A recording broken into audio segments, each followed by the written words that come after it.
Hello and welcome to Recap the podcast with me, Lucy Wheeler. Recap stands for Research in Education, Child Development and Parenting, and our mission is to embrace everyone and make everyone feel at home and part of a supportive community. Here on the podcast, you will find stories from parents, child development professionals, researchers, early childhood educators, and many, many more. So pop on those headphones while you walk the dog, grab a snippet during your lunch break or while your baby sleeps, and enjoy listening to some incredible stories from some truly amazing people. Welcome to Recap.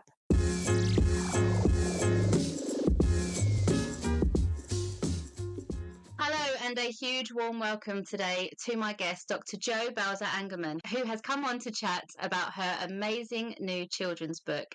I'm so excited to share this with you, but before we head into that, I just want to tell you a little more about our guest. Dr. Jo Bowser-Angermann is an Associate Professor of Applied Teaching and Learning and is currently Director of Learning, Teaching and Assessment within the Faculty of Arts, Humanities, Education and Social Sciences at Anglia Ruskin University. Jo has had experience of teaching all age ranges, from Key Stage 1 through to further education and now higher education, which has given her an excellent understanding of children's complete educational journey. She is passionate about social justice in education and lifelong learning. Jo is currently researching the effects of educational policy on teaching and learning in the FE sector and exploring student and teacher engagement and motivation. Her other research interests include how animal companions improve motivation, engagement, and well-being, which I'm fully behind as a dog mum myself. So it is my absolute pleasure to welcome today the very lovely Dr. Jo Bowser-Angermann. How are you doing today, Jo? Yeah, very good, although terrifying when I hear you say it like that. All the wonderful things that you're doing. It's lovely to hear. Thank you. Yeah. I am so excited to talk to you about your children's book. Before we do that, I do want to talk a little bit about your job as an associate professor at Anglia Ruskin. You clearly have a passion for teaching, learning, and student experience. So, how did you get into the work that you do now? And was this something that you always wanted to do? So that's like a really big question, isn't it? It's what leads you into what it is you're doing and crucially why you're doing it. So for me, it's important that I always sort of start this by saying I didn't like school. Okay. And I think it's really important that I say I did not really enjoy school. I found it really hard. And I think I was bored. Yeah. And there was always better things to do with my time, like hang out with my friends and mess about and chat. So I didn't really enjoy school. And I wanted to be the teacher that I didn't really have. I think that's really where it stems from. And because I didn't pay attention that much and I found it really hard, by the time I decided that, do you know what, I'm going to go into teaching, I want to be a teacher, I suddenly realised that maybe I didn't have all my GCSEs that I needed. So I actually put myself in to keep retaking my GCSE maths.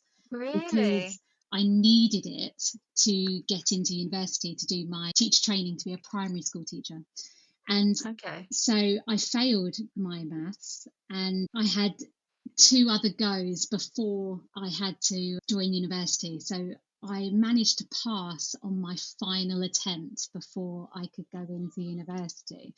So I know what it's like to really want something because you're passionate about it, but to fail and realise how hard it is to fail, but also all the learning that's involved in it. So that's what really set me off. And then I became a primary school teacher and enjoyed doing that for about 7 years, something like that.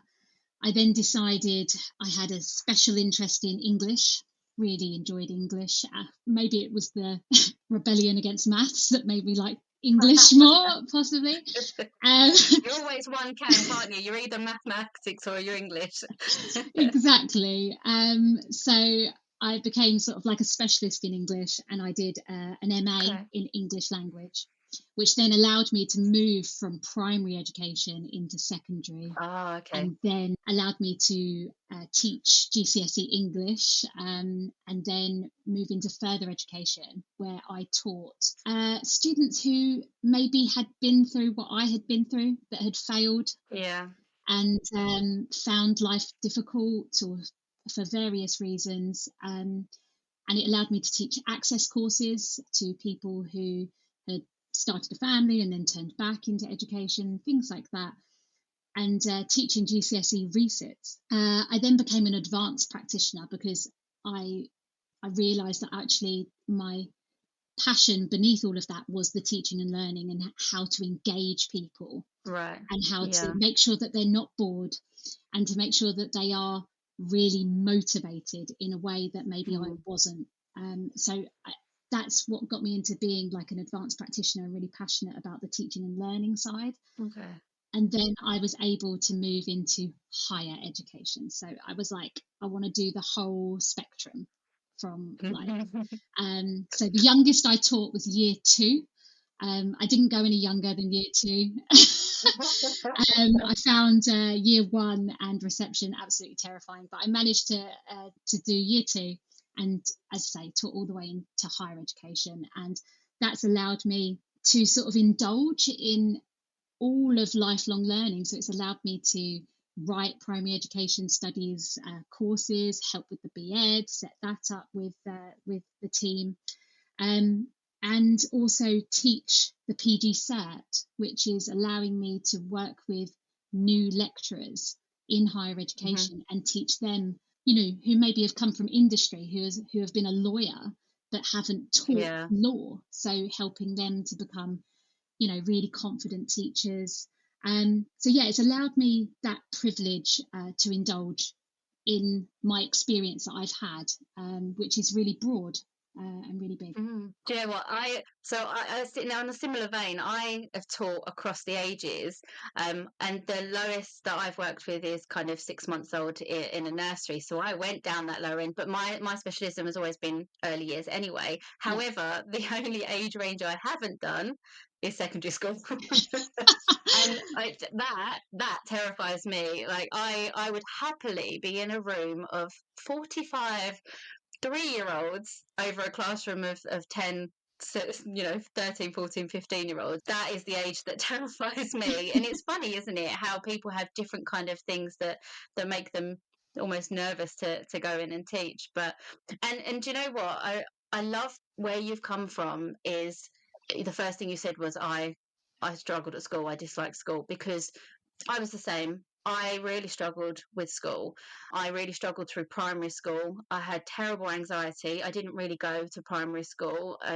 We had the threat of the truancy officer and everything, like all of that, really, really bad. And then secondary school was a bit easier, and I did attend secondary school, and I went through and got my GCSEs. And I always say how funny that I now work in education when I struggled so much as a child. But I wonder if that is kind of influential for a lot of people that work in education. Is, like you said, you want to be the teacher that you needed at the time. You want to be that person influencing how things are, because it was so challenging for us when we were younger. I wonder if that's kind of a going thread. I think it absolutely is. I think my experience of working with teachers and at different ranges and things, you either get people who go into it because they absolutely loved school, they loved education, and they remember that one teacher who made them whole, and they had that magical experience, and it really made them want to go in and be that person. But then you get the other people who found it hard and want to change it, and want to shape it and improve it, and have that, they want to be disruptors within it. And I think that's what I wanted. I wanted to be that disruptor in some way, and be there for people to realise that what I've learned teaching all of those age ranges and people is that learning, you're either ready for it or you're not. And you're sometimes ready for certain subjects and certain ways of learning, and other times you're not, and you can't force that. It's about ensuring that everything around you I don't know, supports you to be able to be ready when you're ready. And sometimes it's about the softer, even though I don't really like that term, the softer skills around education rather than the knowledge and everything that we're trying to cram and tell people or kids that you're ready to learn about the Romans at this time, when are they really ready to learn about the Romans and appreciate it at that time? And really it's about the underlying learning around it rather than the knowledge that we tend to cram sometimes. Absolutely. And I think as well, we're very aware that, you know, younger children, how important the teacher role is for younger children, or the facilitator role, however people want to term it. I think we maybe forget about that as people go through their educational journey. So, I mean, I don't know what your experience is, but going kind of through secondary school into further education and now higher education, those learners still need that strong teaching role, I'm guessing. Yeah, even more so in some ways, because they carry, and we all do it, and which is why I do what I do. You carry your previous educational experiences with you. And the longer that goes on, it's like baggage that you carry around. I still carry around the failure of my maths reset. You know, I still carry it. I can't help it. And of all the bits of paper that I've got in my house, the one that matters the most to me is my GCSE maths. Really? I'm most proud of it because it's the one that I had to battle through, and it gives me the biggest sense of achievement. And so if I think about the teacher that helped me through that battle, that's probably the teacher that matters the most to me. Oh, that's really lovely, actually, because you think like because obviously knowing all of the amazing things that you've done and achieved over the years, it's really poignant to know that that's the one that actually stands out to you because of the background behind it. And I think saying that I was very anxious as a primary school student, there was one teacher, and going back to what you just said about, you know, sometimes you remember a teacher for precisely that reason. And I remember her, and she was amazing, and she really supported me through being anxious at school. And I remember she went on to have a baby while I was at school, and she called the baby Lucy, and I was like, it's my influence. But she meant everything to me, because when I wasn't in the safety of home with my parents, I was then at school, and she was my safety blanket at school. She was my year 5, 6 teacher, and she was brilliant. But when I think about some of the challenges I went through at school, it's that I remember of her support. So this importance around these big educational milestones. Mine wasn't an exam or a piece of work, but it was that sense of belonging and safe that I had at school that I remember as well. So I think all these things you could quite easily forget, being wrapped up in all of the exams and results and things like that, of some of the other core things that are important, and like you say, the softer skills that are really important as well. So I think it's great the work that you do on helping to bring people into teaching and learning, and support them to be able to then go on and give that to other people. I think it's such an important role. What's next for you? Where are you going, do you think? Another big question for you. That is a huge question. I don't know. To be honest, no matter what education sector I've worked in, I tend to always end up doing the same type of role, which is that ripple effect of helping other educators and being innovative in different ways of encouraging people, engaging students, motivating people. And I think even if the role slightly changes, that will always be the thing that I keep doing, is because education evolves so much. The landscape of education is changing so much. There's always that need for that disruptor, that person who maybe thinks about things in a slightly different way and says, we need to make sure that we're keeping up to date for the current world. And the current world is very different from what it was last year, 2 years ago, 3 years ago. So education and teachers have to constantly be disrupting. I think it's really important. And I think everyone feels very safe in, well, it's always been that way, that's how it should be. And actually, if it's always been that way, we need to go, well, why has it always been that way? And be a bit more confident to disrupt things where we can. I think people are scared, aren't they, to make that step, because, like you say, they're comfortable in what they know. So to be that person to disrupt it is a scary place to be if you don't have the right support around you. Is that support key for people to move forward, do you think? I think it is key, but so you do need that support, you're quite right, around you. But I think what is more key is that confidence in yourself. I think that that imposter in yourself, those insecurities that you have, facing those and realizing that that's all that they are, is more key to being able to do that than maybe having, all these lashings of support around you. I think we all need to be a bit more confident that it is those experiences that we've had that make us who we are, and use it as your motivation and as your platform to go and do what you think is right, and share that message as wide as possible. Yeah, I completely agree. So, alongside all of the wonderful things that you do for education, you have also amazingly written a children's book. I don't know how you've had the time to do it. And I've had it. You have a copy. People listening can't see, but I'm waving the book frantically at Jo. I was so excited to get this. When I saw that you had written it, because obviously we work at the same place, and I'd seen that you'd written this book, and I couldn't have ordered it quicker. I was so excited. So huge congratulations on the publication of Whimsy and Mimsy. What an achievement. Have you always wanted to write for children? How did writing this book come about? So this is a really strange one. So I actually wrote Whimsy and Mimsy when I was a primary school teacher. Right. So when I was a primary school teacher, so many, many years ago now, I think I qualified as a primary school teacher in 2006. So I decided to write it because I was teaching something at the time, and I wanted to, share it with my students. And, as a teacher, sometimes you spend longer trying to find the perfect example that you're looking for, when actually it's quicker to just make it yourself. And I've always loved kids' books and kids' stories. In fact, they're better than adult ones, really. We all love kids' books. So I decided at the time to write it so that I could share with my pupils at the time a book that I'd written, and that we could read together.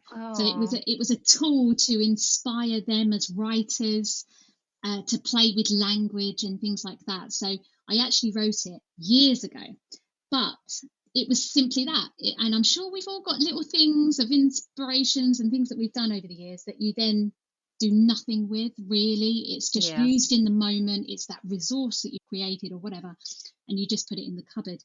And that's what I did with this. But it's always been there. And my husband said to me, why don't you just send it off to a publisher? So all those insecurities that I'm talking about, clearly I still struggle with them, because it took someone else to go, why don't you just send it off to the publisher? What is the worst that can happen? All those sorts of things. And so I did. I just literally, the manuscript that I had, I just sent it off to the publisher. And they got back to me and said, yeah, why not? Let's give it a go. And it's so silly, because I think, it's been sat there for so many years and I did nothing with it. So again, it just shows it, you need to just go for it. Sometimes we're our own worst enemies. It's not everything else. We think it's the big bad world all the time. And sometimes, we're not helping ourselves, I guess. I think when you spend so long thinking about it, you just talk yourself out of it, don't you? And like you say, it takes somebody on the outside to go, hang on, what are you doing with this? Because you could do something with this. Were you using the story in the classroom before it was published then? So you were still using it as a resource, it just wasn't a published book at the time? Yeah, absolutely. So I would read it to my kids, in the classroom, look at different word choices, and again, just inspire them to say, look, I wrote my story, so you guys need to write yours. So I was just using it as a resource. I think that's great as well, because you're kind of using yourself as a role model of, like, I've achieved this, I've done this, I'll show you how I've done it. Let's work together. Now you can create yours. So you're kind of creating that sense of empowerment to them as well, aren't you, by modeling it yourself?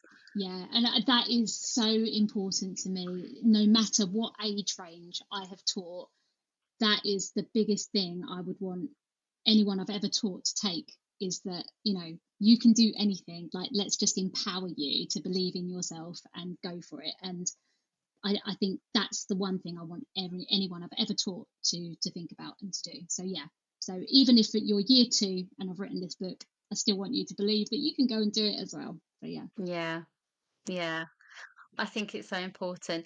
I think as well, there's a big misconception that writing for children is easier than writing for adults as well, because they're shorter books and that. But the thought that goes behind a children's book, I mean, you're living my dream at the moment. I have children's books that I've written that are not yet published. But I have published adults books, and whilst they were still challenging to write, the feeling, that imposter syndrome kind of sneaks in more so for me with the children's writing, because I want to make sure that it's right. I want to make sure it's written in a way that it can be delivered in the way that I want it to, and all things like this. So I overthink that, and so subsequently they've sat in my drawer for many years. So I think it's important to acknowledge that actually writing for children isn't any less difficult than writing for adults. It's a completely different way of writing. And I think with your background in education and kind of working and teaching with those young people, it's clearly had an influence on how you've written your book, and then now they can enjoy that story really effectively. And I think that's really important to acknowledge. Yeah, no, you're right. It's not, well, I mean, so, you know, young children are brutally honest. Yeah. So, you know, really, they're scarier than any publisher or anyone else you can share your book to. They'll be brutally honest. So you want to make sure that they enjoy it and they take something from it. And I think that's really, really important. And I know from some of the people that have shared this book with their children, they've taken something from it that I didn't really think about. And I think that's so lovely. I've really enjoyed sort of hearing that. Yeah, that's really lovely when that happens. Yeah. So tell us about the book. What's it about, and who is going to enjoy reading it?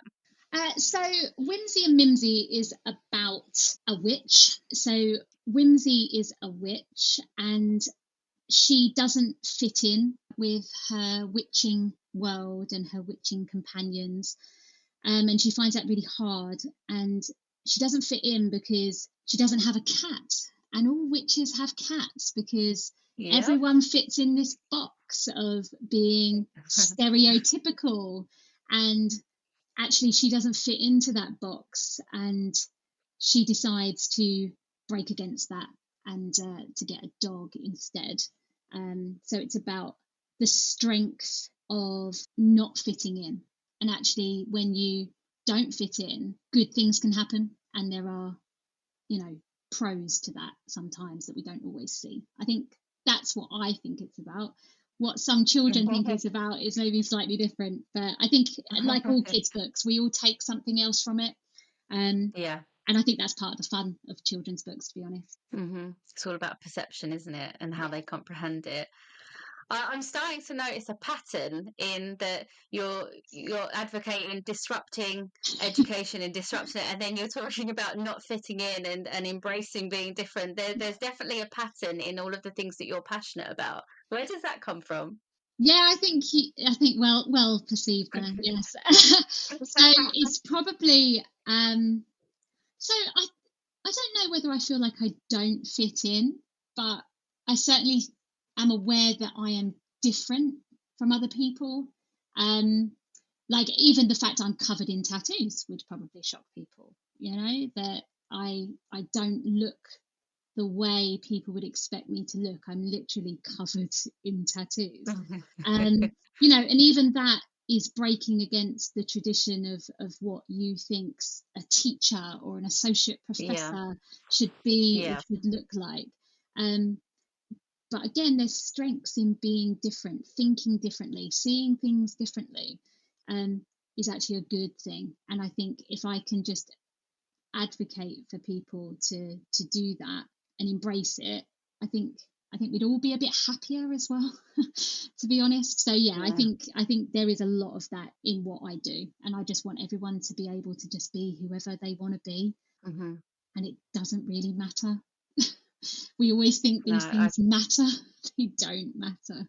I could not agree more, and it reminds me of conversations that I've had in the past with different groups of people where, and I mean, you saying about being covered in tattoos, and I remember having a very what's the word, heated discussion with somebody over the fact that they were saying if a doctor had tattoos, they wouldn't want them to treat them because of this perception. And I couldn't grasp that way of thinking. And obviously everyone's entitled to their own opinions, and I fully support that.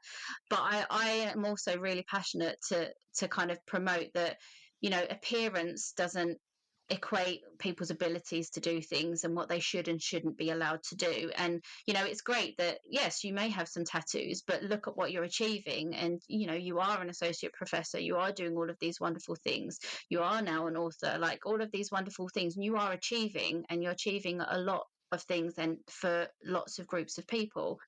It doesn't matter that you've got tattoos, that doesn't hinder your ability to do anything. But there is still, even in this day and age, there are still lots of people that have this perception that you have to look a certain way, you have to conform a certain way. And I wonder if this kind of creeps into some of my drive behind the work that I do with families that remove their children from school and choose alternate forms of education, and you know, they don't like to conform to what's expected, or they don't agree with the way that certain things are done. So I wonder if that kind of filters into some of the things that I do as well. But I can definitely see that thread along the things that you're doing, and I think that's coming across, and it's all really positive work that you're doing, so it's really great.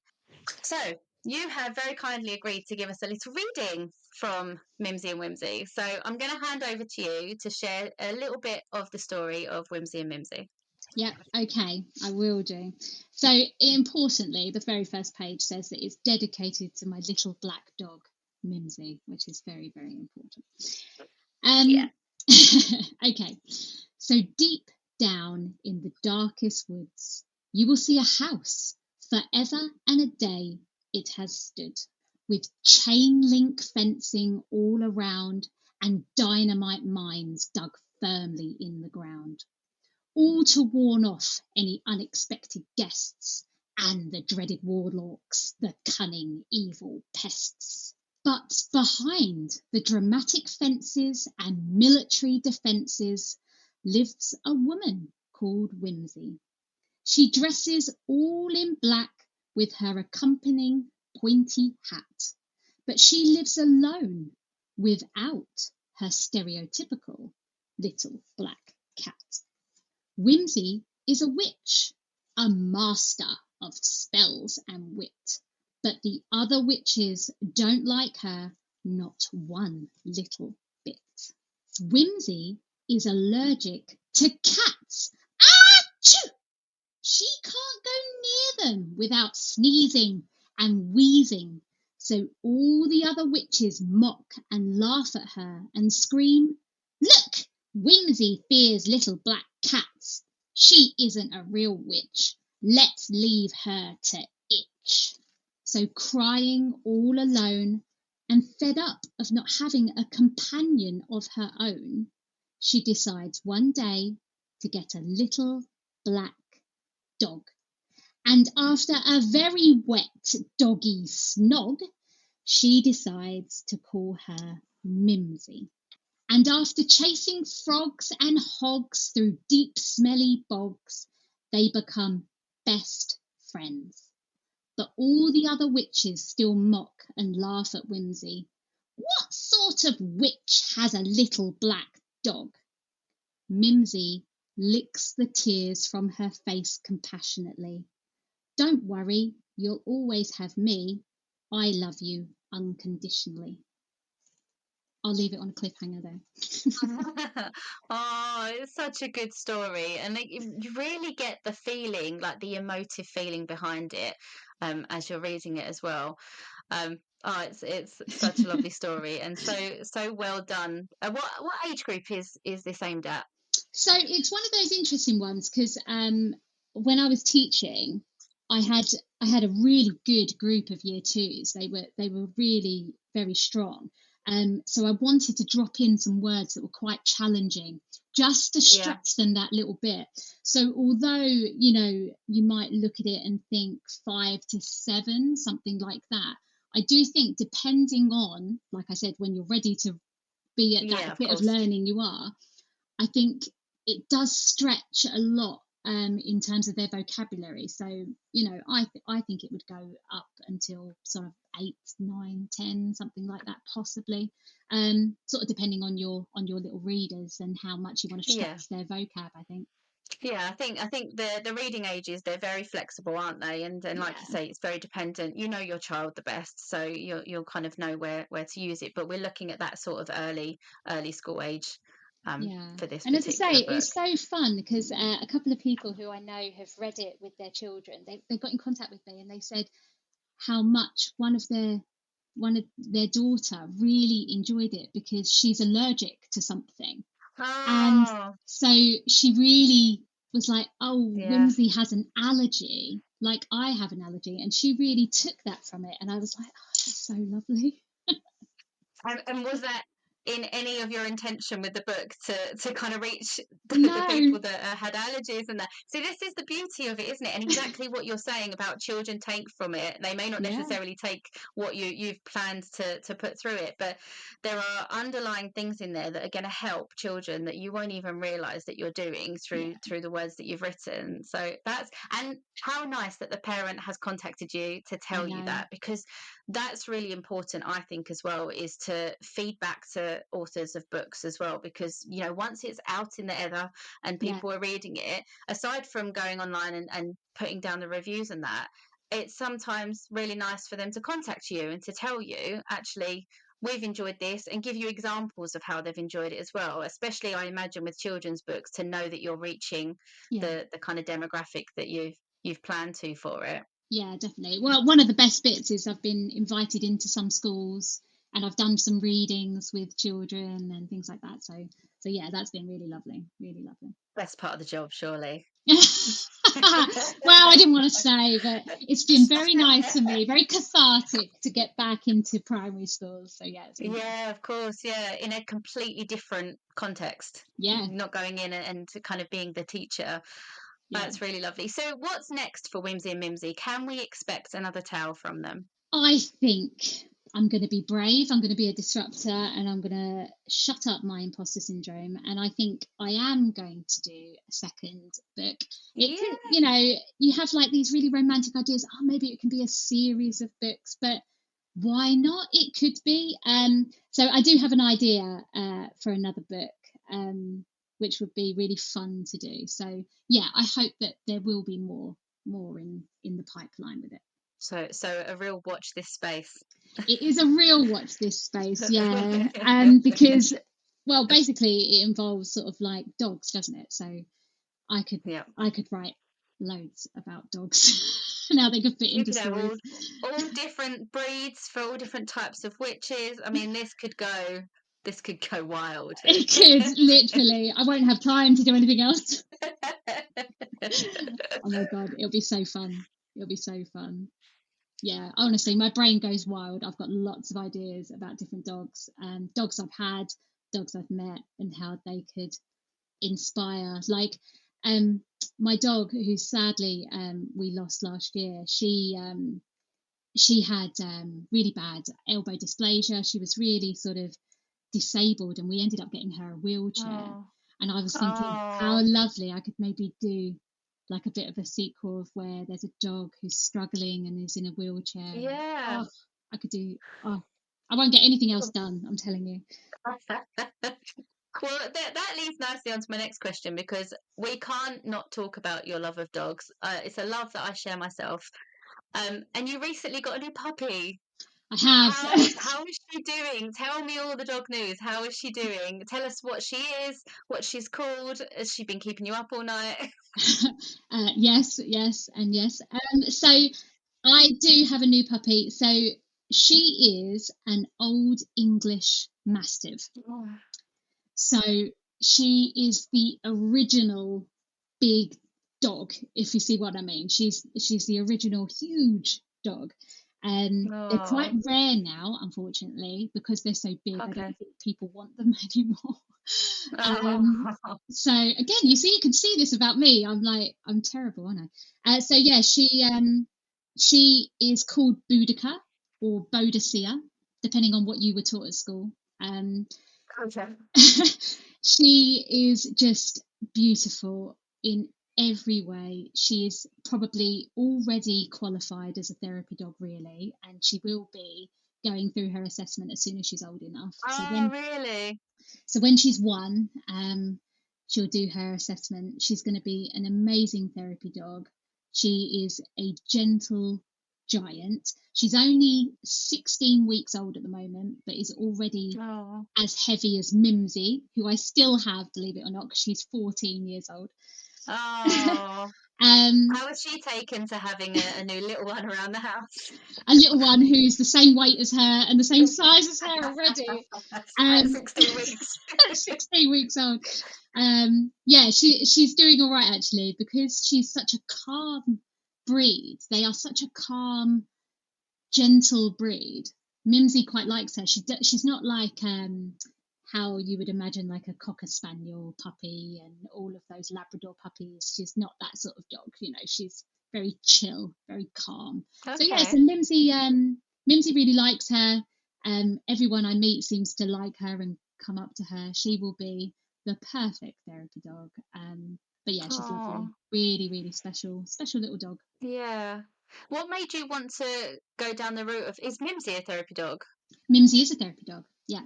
Oh, okay. Yeah. So what does that entail? What do they need to do, and how does that kind of play into your everyday life then? So they have to go through an assessment. So Mimsy is with Essex Therapy Dogs, where they do an assessment with your dog. So they'll check temperament, whether she can handle being pulled and prodded and all of those sorts of things. Yeah. How she is in public spaces, will she take food, all those sorts of things. So they'll do like an assessment, and then depending on your type of dog and their needs, they match you to placements. So some dogs go into hospitals, some dogs go into care homes, some dogs go into schools, all of those different settings, and they just try and match the dog with the placement. Mimsy is for 14, she's the most hyperactive dog you've ever met, really. She's very very happy dog. So she's really good to do home visits with people who are lonely, who just want a dog to come in and cause chaos and then leave again, and things like that. Whereas Boudica, when she's a therapy dog, will be very different. But she'll be perfect for like care homes because she'll be so big. People won't need to bend down. So that's the problem with smaller dogs. People have to bend down to them, whereas with such a big dog that Boudica will be, they don't need to bend down in any way. She's that they'll be able to ride her, basically. Yeah. Oh, that's amazing. And is it just humans that they interact with, or I'm asking from a slightly selfish point of view. I've got a reactive dog. And she's really, really anxious. Didn't have a great start to life, and is really, really nervous and really anxious. And so I've had to do so much work, and I've worked with the behaviourist and everything with her. And she's much better than she was. She's 3 now, but she's still super anxious. And like, she has a little jacket when we go out for walks saying I need space, because she doesn't like people or dogs to come into her space, because she protects me as well. So she likes us to have our own space. And I know there are certain dogs, I can't think what they're called. There's a name for them, that dogs that are used to help interact with reactive dogs in training. I can't think what they're called now. So I wonder if do your dogs, are they more centered around therapy in terms of helping people, or do they ever do interactions with other dogs? No, so they only do human therapy rather than canine therapy, but I'm sure there are places that do that. And the thing is, it's like, when you watch what's his name, Graham Hall on TV with his very badly dogs, and he's got these 5 people standing out in a field, just standing there so that he could stop the dogs from being reactive. And I keep thinking, well, the average person can't just ask these 5 random people with their dogs, can you just stand there and not move and not do anything just so I can desensitize my dog? But I tell you what, there's a proper market for that, Lucy, if this hasn't been thought of. So you need to get on that. I don't have time. I don't have time to put in another strand or something. I won't lie. I looked into training as a dog behaviourist as well when she was at her worst, and I really struggled to find help and support for us. I found it so lonely when she, because I'd just gone through a divorce as well, so I'd moved home, and on the days that I was on my own at home, it was just me and the dog, and she was terrible with around other people, and that disruption in her life from moving homes as well, she kind of regressed like a child would, kind of regressed, and the behavior and everything. So I couldn't have anyone come around my house. I couldn't take her out for a walk because she was really reactive, and I found it so isolating and lonely. And I work from home, like I just wasn't really going anywhere. And so in that moment I was like, right, I'm gonna do it myself. I'm gonna train up, and then I'm gonna help other people, like we're saying about teachers, like be the teacher that you want to. I was gonna be the support. Very quickly realized how much work goes into it, and I just didn't have the time or the money to put into something like that. Hats off to people that do the work with difficult and challenging dogs, because it is hard, but we've done what we can, and she is getting better. But yeah, it's well, if you want to borrow Boudica, she'd be great for stuff like that. Do you know what? She sounds ideal as well, because so my dog's a cross German Shepherd cross Belgian Malinois, so she's quite big herself. Yeah, she's when she's comfortable and she trusts someone, she is the biggest baby. Like she thinks that she's like tiny dog size, so she'll sit on you and be like, why have you stopped breathing? I'm just sitting on your lap, kind of thing. But she does well with other big dogs, because then she kind of needs a dog to stand up to her and go, no, look, you're fine, and go from there. But it's finding other dogs around and other people that are happy to do those interactions, and the other people that really understand where you're coming from have reactive dogs themselves, so you can't really put them together. no, that's probably not going to help. But so when Boudica reaches her adulthood, it won't take that long, to be honest, but when she's bigger, we can go for a walk together, and yours can walk with her. They'll be able to see us coming. Boudica's mum was 85 kilos. Oh my word. Yeah, and her dad was over 100 kilos. I bet she's got big old paws already. She's like a bear. It is literally like a bear, but the most gentle bear you've ever seen. So it's lovely. Yeah. Oh, I love her already. Oh, right. Anyway, we went off on a I knew we would, as soon as we mentioned dogs. I knew we'd go. No, it's important. So in terms of your book, and book reading, signings, visits to schools, are these all things that you are open to doing? And if so, how can people get in touch with you and speak to you about it? Yeah, definitely. So absolutely, I've already been into some schools and done some readings and stuff. So absolutely happy for people to contact me. You can contact me through my work email address. I don't know whether you share that, Lucy, as part of sort of groups. I can do, yeah. So share that, and through X or Twitter. Although you're going to ask me what my handle is, and I can never remember it. I think send it to me afterwards, and I'll add it. It's fine. Yeah, I think it's at Dr Jo Bowser-Angermann. I think. Did you run out of characters? I know. It was a problem where I have like my random surname Bowser, and then I married an Angerman, and you put them together and you sound like an evil villain, and there's just not enough letters. That's for a different type of book. You need to go down that route as well. Yeah. Can any of these witches be villains? Definitely. Brilliant. No, I'll pop all the links and that underneath the episode, so people can make contact that way anyway. So that's absolutely fine. So just to finish off, because Recap's all about embracing everyone and making everyone feel at home and part of our supportive community, I do ask all guests to have a think of a piece of advice or an empowering message to give to the listeners to help share that love and support. So if you could say just one thing to just one person, what was it that you would like to say? Oh, okay, brace yourselves. Don't be afraid of failing. not failing because you're scared of doing something, or you're not brave enough to do it, is worse than the failure. Although at the time it doesn't feel it, I promise you it's worse. Me not going into teaching and not pushing myself to do what I do now would be worse than the fear of failing that stupid GCSE maths exam. So don't be afraid of failing. There's a lot of learning and good things that come out of failing. Thank you, Jo. That's such a beautiful way to end the episode. What a brilliant piece of advice. Best of luck with Whimsy and Mimsy. Thank you. It's a fantastic story, so I am really excited to share it, and I hope that lots of people read it, have the experience to read it with their family, read it at the schools, and like you say, you're available to share that around as well. So thank you for coming on and sharing it, and I look forward to having you on again when the next follow-up story is out, and we can talk about that and dogs some more. Amazing. I'm there. Thank you very much, Lucy. Thank you. Not at all. Thanks, Jo. Good to see you.